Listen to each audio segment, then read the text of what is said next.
Welcome to the Remember Your Nature podcast.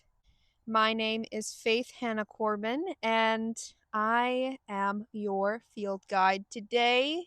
I'm outside and it's a bit windy, so if you hear that, it's because wind exists and it has existed much before technology has. So, today I want to be talking about something that I woke up with, that I've been chewing on, and that I've been journaling about, and I've been doing some research on. Well, today and also just historically. But it's really coming to a point of articulation in my prefrontal cortex right now, which is understanding radical self responsibility, the importance of accountability in relationships, and what this looks like from a place of love instead of punishment, and actually the necessity of self responsibility in terms of change on a personal level, creating a life that is authentic and real and fulfilling and meaningful, but also change on a collective and global level of how being honest with ourselves individually and collectively and confronting the discomfort that comes with that is absolutely necessary, I believe, for the change that really needs to happen to live in ways with the earth and with one another that are regenerative and life serving. So I am kind of really interested to see how all of this weaves in this conversation right now, because I have just some stories and some insights and some personal experiences and I'm learning how to trust that I don't need to know everything now. I don't need to have a perfect plan. And then just allowing the conversation to happen, and how it constructs itself through me is exactly how it's supposed to construct itself. So, all right, self responsibility. Now, what exactly is self responsibility?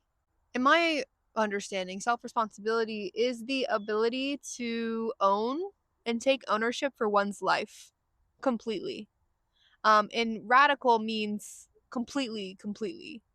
And understanding when we are giving our power away to our external situations.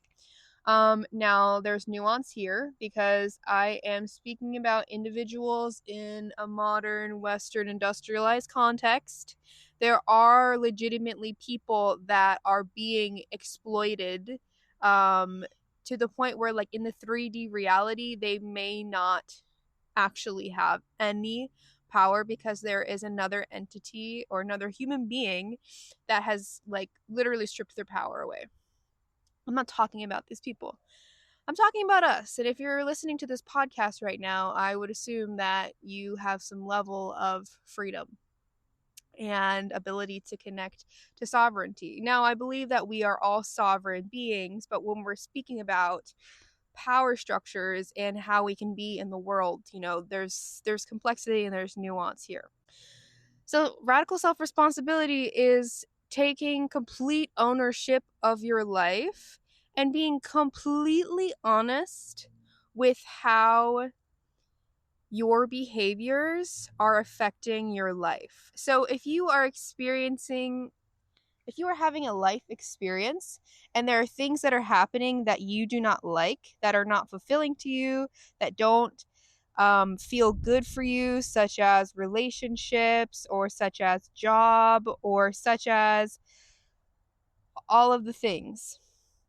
Of course, there's always nuance and complexity, but radical self-responsibility says that, okay, there is a reason why I am here, and there is a reason why I am experiencing this, and I'll take it a level deeper. Radical responsibility then necessitates a shift in perspective that I am the creator of this reality. So, spiritually speaking, I have created this situation for myself so that I can look inside and let go of the parts of myself, the identities, the stuck old patterning and conditioning, so I can see that, I can shift that, so that I can evolve and evolve from the inside out, evolve my inner world, so therefore my outer world is going to be in alignment with that new evolution that's happening on the inside. Now that is so fucking empowering. And in my life had completely, I mean, my life has changed over time and, integrating wisdom and all of the things. But now I really operate out of a place that knowing, a place of knowing that I have created every single situation for myself in my life so that I may evolve. Now, this doesn't mean that if other people cause me harm, that, I deserved that or anything like that. But it's more like, what am I learning about this? Why did I attract this situation? And in what ways is this experience teaching me? And what do I really need to be honest with within myself to shift something within myself so I don't attract that again? For example, this morning I was having a lot of these thoughts and resistance towards these individuals that are in my life. Now, historically, I have been a people pleaser. And I have a really big heart. I have a really big heart, and I have a really big ability, a really large capacity, I would say, for compassion and for empathy. I have always been extremely empathetic. So, also being very spiritually grounded, I have done so much work disconnecting from the world and meditating and doing a lot of contemplation, but as well as physical practice of understanding that this 3D reality in my ego is not me. And that's not who I really am. That's not who we really are. I mean, I feel like I'm really connected to the big spiritual picture here. But the fact is that when we live on this plane and we're walking in this world, we all have personalities, and we all have individual egos, which are necessary because it distinguishes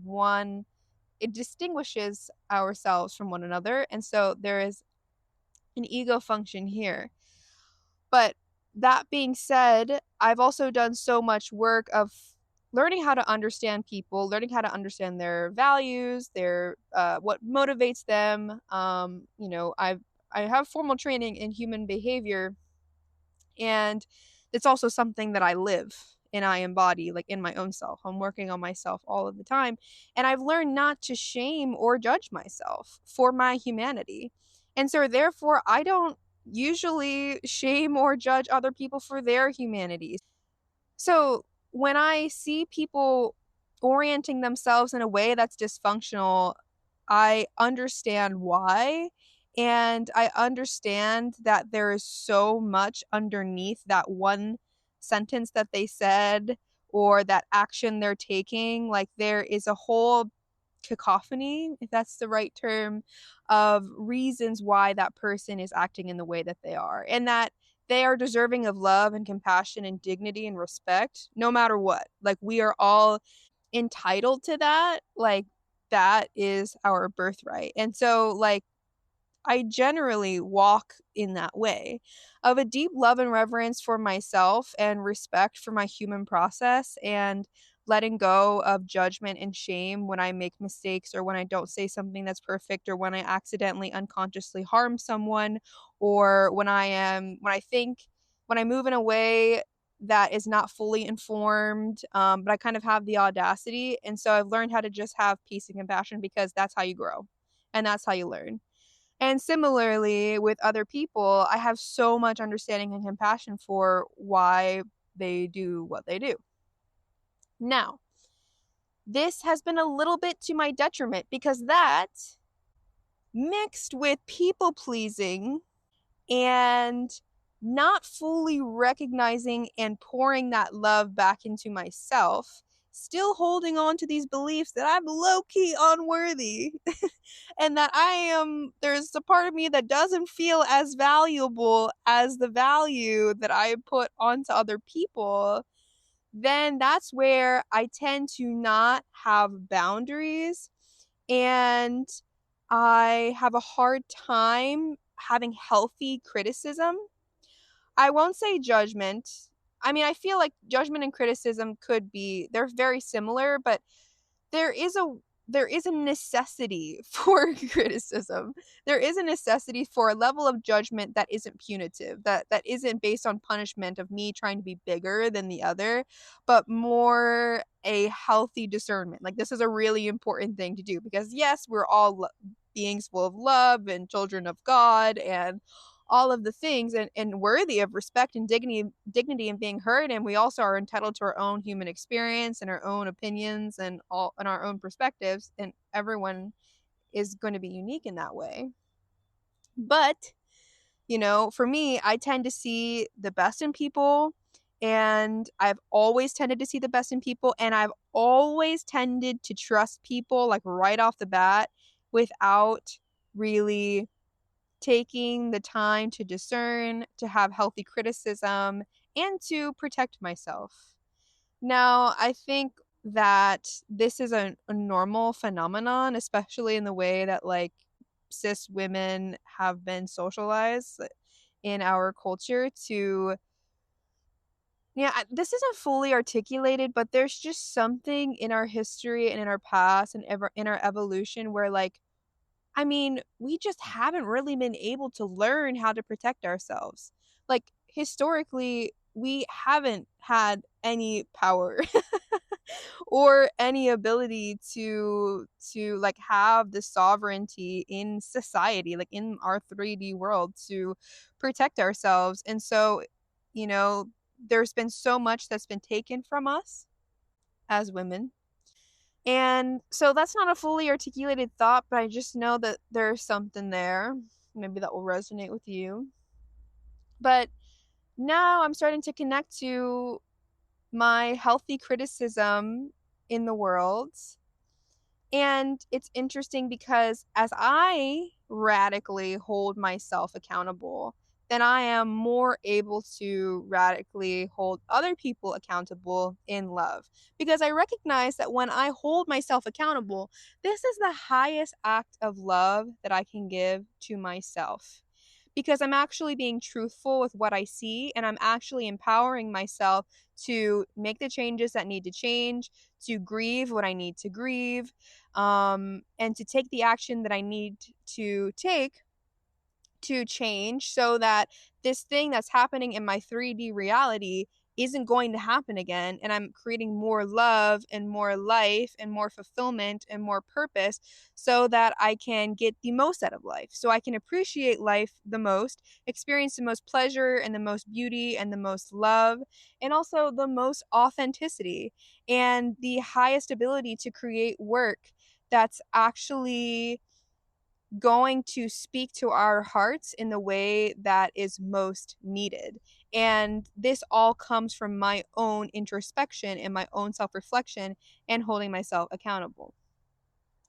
For example, I am living at home with my mom and my dad right now, which is wonderful. But I was working a job that was amazing and that was a consistent source of income, and it paused. And so now I'm not working. And I literally have a few $100s to my name right now. Spiritually, I'm at a place where I don't have any fear about that. And I feel so rich and so fulfilled and so resourced because I've had the physical experience of like not having money coming in for like a long time and being so provided for, like not living at home, just like being out on my own, being taken care of by my friends, like always having a roof over my head.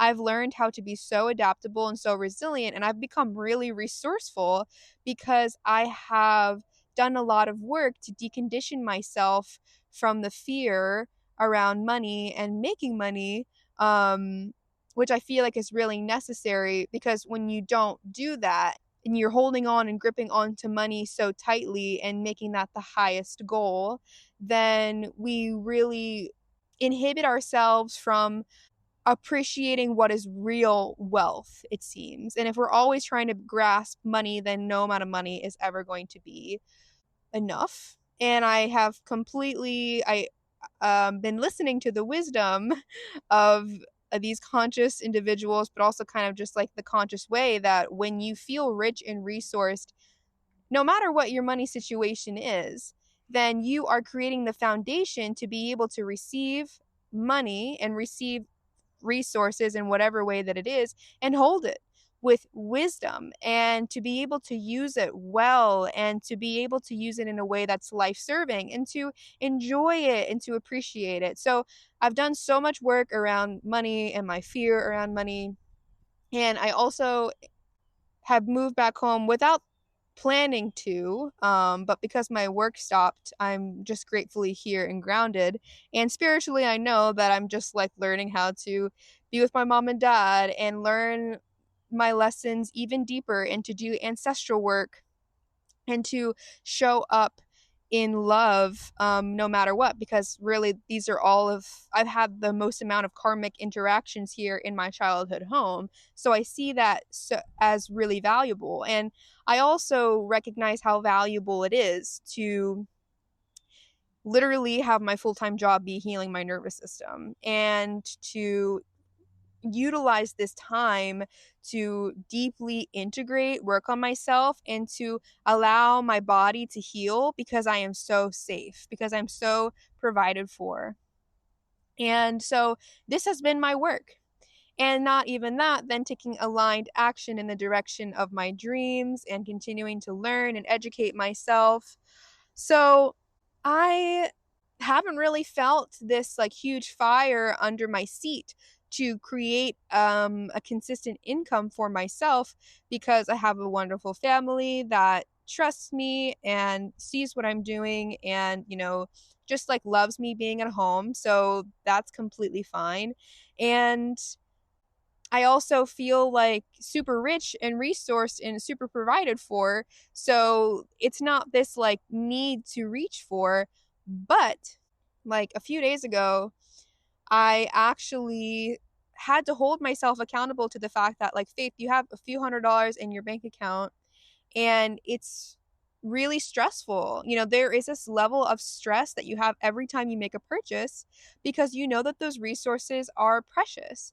And I know that it's all going to work out. Like, I know that like money is coming in and that's just the flow of things. And I'm building the foundation to hold it really well. But I also had to write a list of like, Faith, when you're not making money for yourself, you are becoming more vulnerable in the world because within my relationships with men, there's this underlying still fear because there's this fear that, if I lost everything, if I lost all my security right now, like would I be okay if I would have to figure it out on my own? And there is a fear that no, I can't.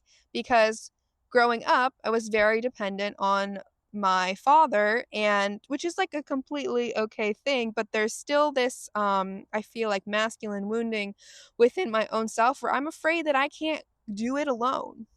And we're not meant to do it alone, but more like just know that I got it and that I will be able to, I can trust myself to step more into responsibility and do what I got to do with peace because I'm providing for myself. And that's like the highest act of love for myself.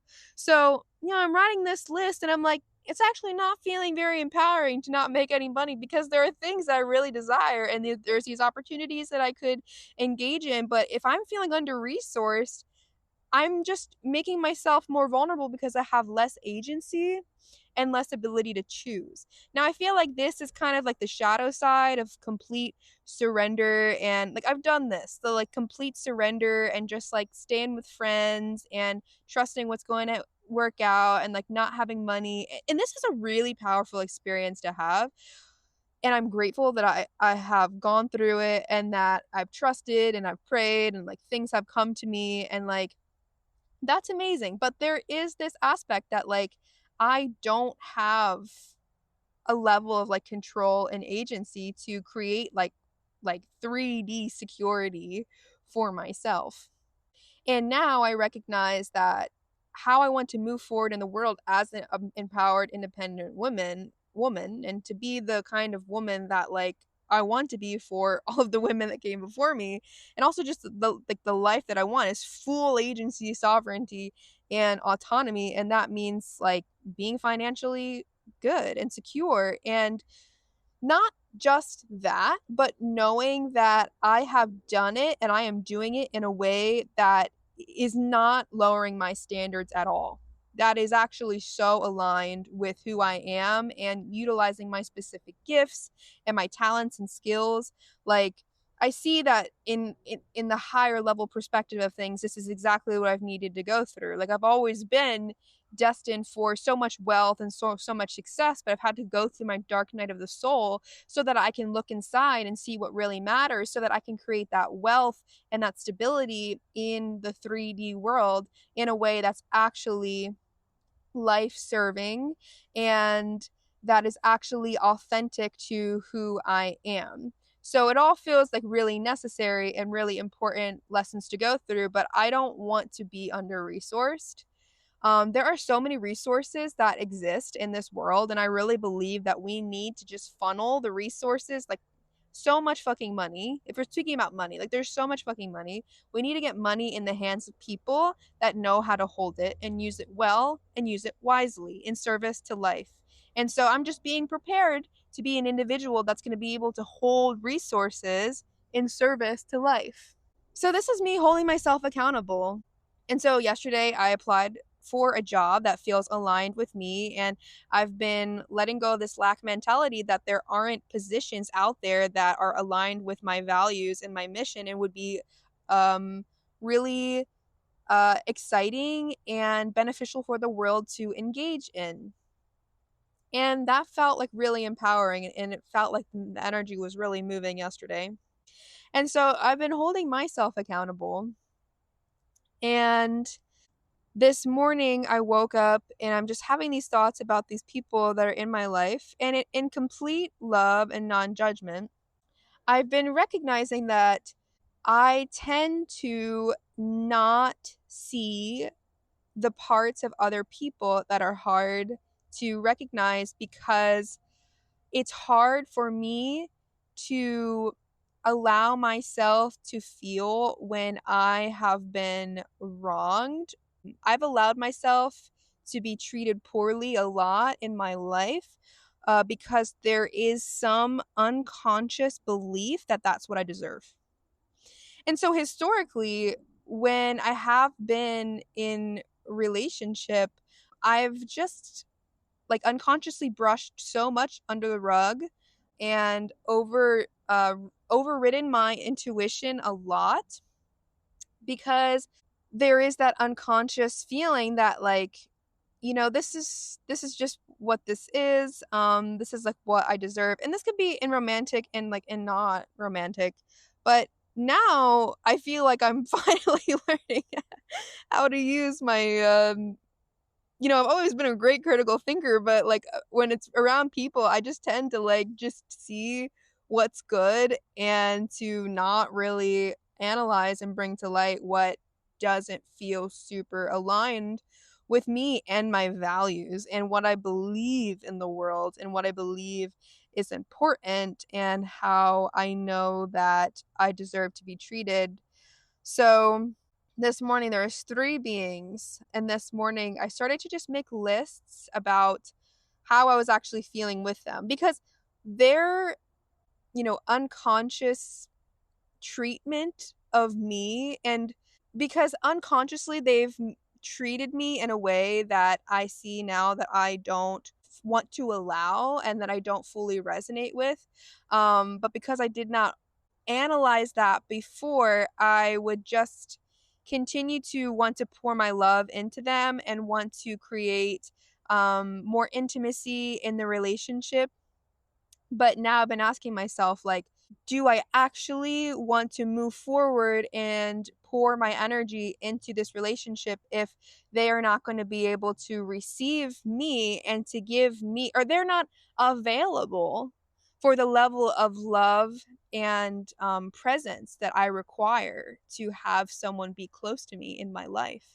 And this has been new for me because I feel like I'm finally learning how to love other people and how to remain sovereign in my own self and to recognize my own value and recognize my own power and to really treat others how I want to be treated. So, therefore, going out with the intention to serve and to be in love and to have compassion and understanding. So, this is new. And now I see that, it's because I've been healing so many parts of myself that haven't felt worthy. And now this is what I'm requiring. I'm realizing that I'm consciously requiring this. Hey, mom, do you mind pausing the squeezing? That's okay. Yeah, that's okay. I didn't tell you I was recording. Thank you. Sorry, that was. I'm also learning how to just hold others accountable in my immediate life. That was my mom, and I'm recording this podcast, and she's been like walking around and things, and I recognize that I didn't tell her that I'm recording a podcast, and it's a little bit distracting to be hearing the dog toy squeeze, and her walking around and things. But that's on me because I didn't tell her. I didn't tell her what I needed, which was maybe a little bit of just quiet and a little bit of space so that I could think clearly. So that's a perfect example of accountability. That's full of love too, and that's also like not um looking at the other person and what they're doing and being like, oh, you're bad or you're wrong, there's something that's wrong with you. But like, it's our responsibility to tell other people what we need. And if other people are treating us in a way that doesn't feel good or what we need, and maybe because they just don't have the ability to see us and to read our minds and to know what we need, it is on us. It is on us if we want to continue to entertain that relationship and to create intimacy. It's on us to know to first like feel what we need. That means not putting the blame or villainizing them, but bringing the intention back here and being like, how am I feeling? How do I make sense with it about this? And then to be able to articulate it to the other person so that they have the chance to actually give us what we need, instead of just assuming that they can't and that they're bad and that they're wrong and that I'm a victim and that I don't want to be in this relationship anymore, or that they need to change for me to be okay. So thank you, mom, for that squeezing dog toy, because that was a perfect experience. And yeah, I've been recognizing that like we actually have to give other people a chance to give us what we need before we can just assume that they can't, and then assume that the relationship is bad or faulty. Because the truth is that we're all human, we're all imperfect, and we're all moving from these unconscious tendencies, and we generally, like are all moving from some sense of not feeling good enough, and we all have our own traumas and our own triggers. And especially when it comes in relationship, like we're also on a higher level all suffering from different conditioning that is causing us to feel like we need to people please and that we need to perform, and that our worth is based on what we produce and like what we can give or what we can get. And like we feel like we've really lost the art of authentic relating.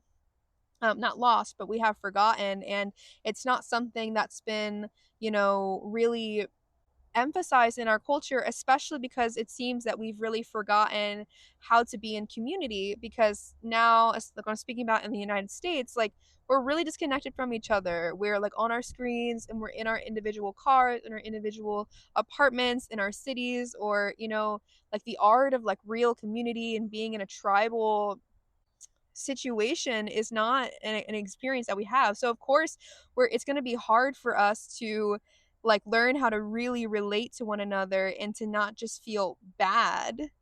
And I think this is an important thing to think about, as well as that for me, like in speaking from my own experience, like it has been historically hard for me to admit when I'm wrong or when I make a mistake, because there's some like message that we've been told that like being imperfect and making mistakes makes us bad.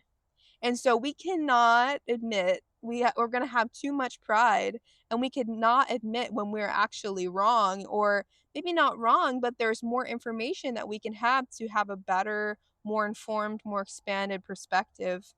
which is so human. We are born to learn. Like, we are not born knowing everything. And of course, like, there's so much that we don't know, and there's so much that we will never know. And so I think this message that to be wrong or to make a mistake makes us like inherently bad or unworthy is really sad and really detrimental, and really inhibits us from creating real connections with others, because I feel that we not only need understanding, compassion, and forgiveness, but like to create a real reconciliation between a relationship, like that necessitates both parties to see the situation clearly, and both parties being willing to own what they need to own, to do the work that needs to be done to create better shared understanding and better intimacy. And so I'm considering where to move forward from here. But I think what's really coming up for me right now is that when we also take radical self responsibility and we are able to own our own imperfection and our own humanity that is flawed and that is inevitably going to make mistakes, then we are able to see the other person in front of us and actually be able to value them so much more. Because when we aim to reconcile a relationship and to repair a relationship, that is giving us evidence that we truly love the being that's in front of us. And when we blame and when we villainize and when we become a victim, or we villainize them, or we villainize ourselves that we are bad and that we are unworthy, then we're really inhibiting ourselves from like fully seeing that other person in love. Now, for example, in my life, I had a situation with the woman that I've been working for, where I had this incredible job that I prayed for that like served me in so many ways, but now I just fully see and recognize of how incredible and much of a blessing it was. But at that time, I was not fully able to receive how much it meant to for me to work that job and also to work with the woman that I was working for. And at the same time, I am learning how to like be in the world, but also be deeply in spirit. Because before I got that job, I was so in the spiritual realm. Like I had so disconnected from the world and was so connecting to what actually matters, and really embodying my menstrual cycle and my divine feminine, learning more about that, and learning about what actually matters and how should I be spending my life force energy. And so when I started to have a job again, it was kind of an awkward transition because I was really out of my ego for so long. And then like coming back into the world was like, well, this is a job, but I just didn't fully I feel like value it or fully feel how amazing it was. And at that same time, I'm trying to create a new paradigm for women of working, of like embodying a new paradigm of bleeding, taking off when I'm bleeding, and living cyclically. So trying to construct my entire life onto my menstrual cycle, and then seeing these women around me who have constructed their life to like literally take off when they bleed and to stop being a person and to really connect to the deep wisdom of their wombs when they bleed. And so I was an independent contractor working for this woman, and this was when I was in Costa Rica. I had an experience where I was having just like a really intense time. And I was living in a tree house that didn't have walls, and it got infested with these black bugs, and we had to move out immediately and move deeper into the jungle, where my roommate and I slept in a loft, like this treehouse loft on a mattress with a mosquito net for like 2 weeks or something for the bug situation to pass. And I was also going through my luteal phase, and I'm also like cleansing out my body. Like there's so much going on, and I'm trying to feed myself as well as like being displaced, and then as well as working and trying to do it all cyclically and still trying to put the prescription of cyclical living onto my life because I'm really trying to honor myself because I really value it. So there's a lot going on here. And I was working and I asked if it would be okay if I took off a few days when I bled because I was an independent contractor. And she was like, yes, you're an independent contractor, so you can, choose your hours. But that week, and like I will be honest, my work was not my top priority because I was just trying to figure it out and I was doing my best and I was being a human who had a very low capacity because there was just so much. And so I have understanding and compassion for myself. And the next week I had planned on taking time off for my bleed, but my bleed came 4 days early. And honestly, I wasn't paying super much attention to my work that week. And I had these two deadlines. I think it was two or one. I don't remember. That was on like a Friday or a Thursday or a Friday. And I just didn't even really notice them. I didn't think about them. I didn't really see them. I didn't think about what it would take, the time and the energy to get those things done. And I didn't consider how my action, which I'll explain, would affect the woman that I worked for. And so my bleed came and I was just like, I can't. I can't. And I told her, I was like, hey, like, I'm actually going to take today, tomorrow, and Monday off because I'm bleeding and I really need this. And then she texted me and she was like, hey, like, this is really not okay. Like, this has thrown like a whole wrench in my plan. And I knew at that time that like this is what I needed to do. And I really felt like this is what I needed to do. It felt right. It felt like this was the action I needed to take to, really align myself with my cycles, and that like I was selfish and I was okay with that. And, I know that it was a big inconvenience to her. So I didn't like feel guilt or like shame or anything. And I was like okay with dropping the ball and I was okay with being imperfect. But then that bleed, I realized that I wasn't taking action and that there was still just something that wasn't feeling right. And so I created this proposal for her to basically, as action, to create some sort of like repair for what had happened. That basically it was a cyclical living work proposal, and I was explaining the 4 seasons of the cycle and like a way that we could work together to, for me to work in a way that's cyclical to create a new paradigm for women working. And I sent it, and then the next phone call the next week I had with her was really an accountability phone call for me.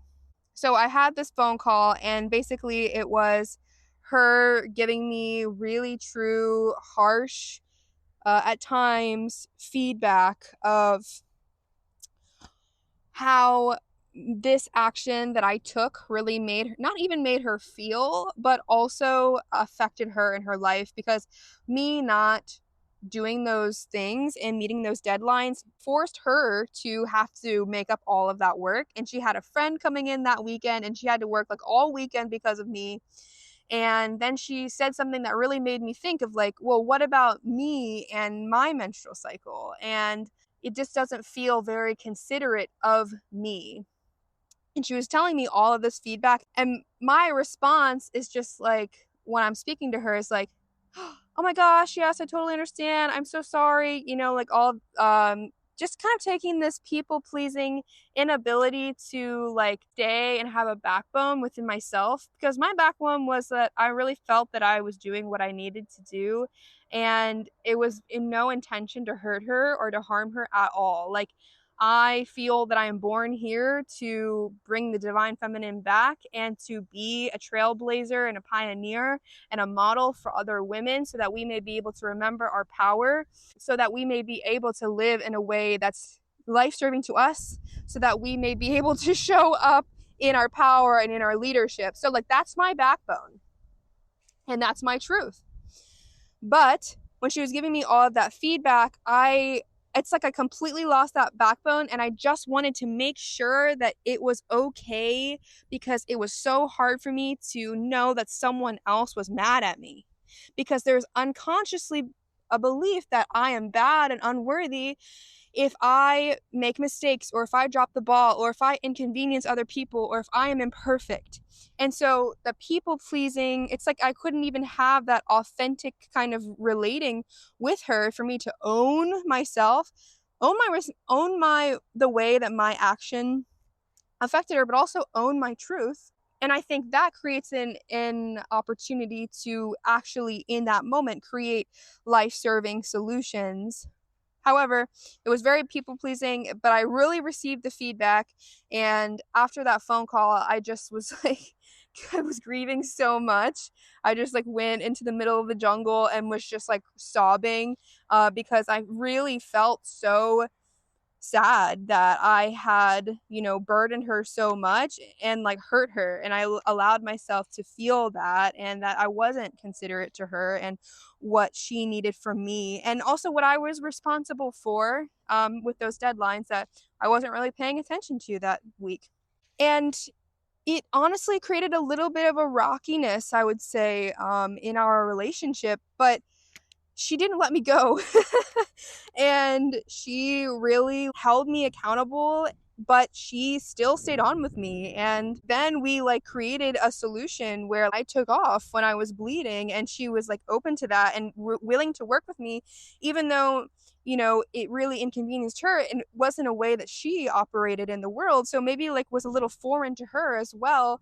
But I did notice a little bit of a incoherence within the relationship because of it. And I realize now that that conversation that she had with me of like holding me accountable and telling me how my actions made her feel was like so loving to me. Was so loving to me and was almost like what I feel like, like a strong, firm mother figure kind of is, like our children aren't always going to be perfect, and we need to learn how to hold them accountable so that they may be able to go through the grief and go through what they need to go through to move forward in a way that's going to be life-serving and coherent.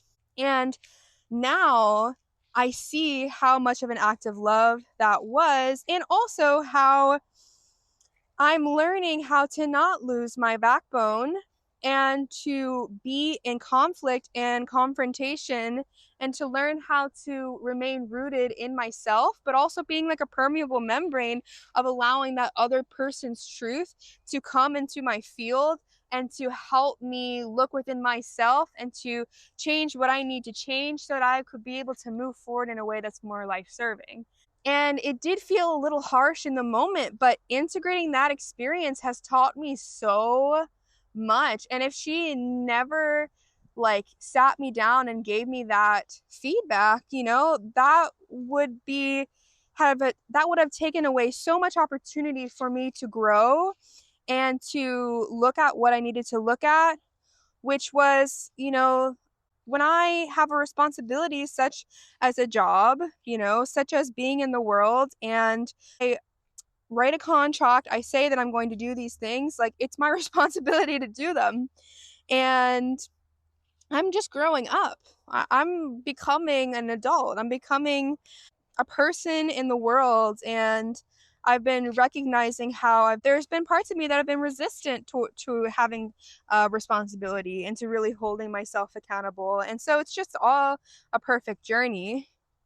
But I'm looking at this situation with her, which now I look back and I see how much like working under her means to me, and doing that job really means to me, especially now because I'm not working it, and how amazing it is. And it's really like kind of like that saying, like you don't know what you have until it's gone. And now I feel better equipped to move forward with her and to be way more considerate, and to, when I want to create change in the world, to ask, what is it that you need first? Understanding the situation first. And this has a lot to do with kind of the theory of behavior change, which is another conversation which I feel like would be interesting to have on this podcast. But now I feel like I'm ready to fight for her. And now I see that I can really trust her. And the people that I really trust are those that hold themselves accountable and that hold me accountable. And because I know that we'll be able to have an authentic relationship. And so I see the value in that now.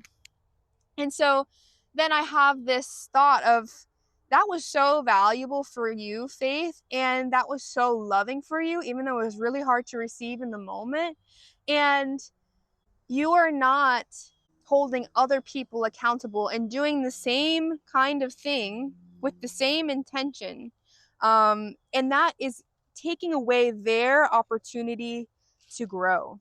So now I believe I'm on a journey of learning how to really remain in my critical body, kind of in my intuitive understanding of other people and understanding their motivations and what they value and their psychological underpinnings. Yeah, and it's just really important, I feel like, to be able to hold others accountable and to like share what we feel and how, like, not from a place of punishment and not of a place of like thinking that they're bad. I have a situation with a friend right now who we had this kind of rupture within our relationship where their own fear and insecurity was projected onto me and I became a villain. And because of my like compassion and big heart and understanding, like, I literally had done that to someone a few months ago. And so I completely understand the reasoning why and how feeling fear and insecurity can be really confusing, and that learning how to be very empowered and take full ownership of your life is really a skill and a practice, and it's okay to not be there. But I had to be honest with myself of like, well, I'm trying to create reconciliation within the relationship, but it may not be possible if we are both unable to, if both parties are unable to own what we need to own. And I believe that there's so much value first in, like, instead of coming straight to conclusions about people, to understand what we aren't receiving from that relationship and to know what we need and to communicate what we need first, then to give that other person a chance to give us what we need. And if they can't give it to us, then we know that there's something that's fundamentally incompatible and that may necessitate space, and that feels like love. But I've been recognizing that if I'm trying to pour in and I just feel like we aren't on the same wavelength of owning what we need to own, then I feel that it's most in alignment and in self-respect for me to rescind my energy and to have some respectable space and to not try to create repair if that is something that the relationship isn't available for or it isn't ready for in the moment. And I notice I do this, especially with men. I will experience some behavior that I feel like is not in alignment with what I need and what I deserve, but I will override that and I will not communicate what it is that I'm feeling and what I'm needing. And then, like, behavior continues to perpetuate. And then resentment grows because I feel like they're not giving me what I need, but I'm the one who's not communicating, and or trusting my intuition when someone isn't feeling right, but not admitting that to myself because I want to be chosen and because I really want the approval of that man and I want to feel provided for and safe with that man, because I don't feel that within my own self. And all of that is just a necessary part of the journey. Like, it's interesting because it's not like any of this is right or wrong. It's just that we actually have to have the audacity, as I said before, to be able to move forward in relationship and to be imperfect, because if out of fear we never allow ourselves to experience relating with other people, we're never going to gain these skills, and then we're just going to continue to feel isolated, and we're going to continue to feel like we can never have any real intimate relationships. And on a macrocosmic level, we're going to have a really hard time being in coexistence and respect with others, because we don't know how to deal with confrontation. We don't know how to deal with the discomfort that comes from knowing that there is a part of ourselves that is perpetuating some sort of harm or isn't showing up the best way in relationship. So I believe that this is all really valuable. And in a deeper sense, I also feel that this conversation is connected to radical self responsibility of recognizing how we are complicit into systems of harm and perpetuating harm in the world. And because we are, as a society, allergic to feeling discomfort and to allowing ourselves to be initiated into more purpose and into connecting to that which is bigger than ourselves. And I feel that is a whole other conversation, but it all, I believe, begins at an individual level. Now, being self responsible doesn't take away from the fact that if you are a Black woman in America, you have so much more against you in your ability to thrive and in your ability to make a comfortable, successful life, a life full of wellness, a life full of opportunity, all of the things for yourself. Not saying that it's impossible, of course, but there's nuance here. If you are a trans individual, a trans person of color from a poor family, that's going to look a lot different than if you are a white woman, such as myself, born into a wealthy family, or that and that and that. I'm not saying you could be a poor white person and have a lot against you. So, not against you, but there is a lot to move through individually and as well as collectively. So I believe that this nuance and complexity is important to bring to light as well. And that it's really important to think of psychological work.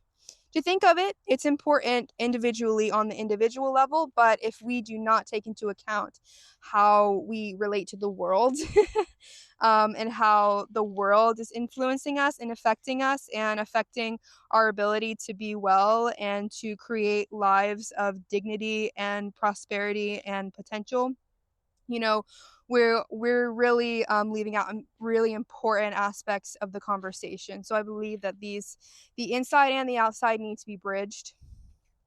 So yeah, this has been really helpful for me because I also believe that we are here to heal in relationship. There is only a certain level of healing that we can experience when we are alone. We are not meant to be alone. We are meant to be in community. We are meant to be with other people, and other people are our mirrors, and they teach us so much about ourselves and about God and about the nature of this life. And we need to learn how to work together again, and also work together in love and have respect for others that are super different than us, and to learn how to create bridges so that we can look past our individual differences and to shift what we need to shift and own what we need to own within our own selves to create solutions that ultimately are life-serving for the greater good. On having the ability to go beyond ourselves and to work together under a shared vision, even if personally we don't like each other. So yeah. Hope this helps. This is my medicine for the world this week. And it feels really cathartic and empowering to integrate this knowledge and to share. So I'm underneath my great grandmother's tree, and I know that she's here with me too as I embody the voice of all of the women that came before me. Much love. Talk to you soon.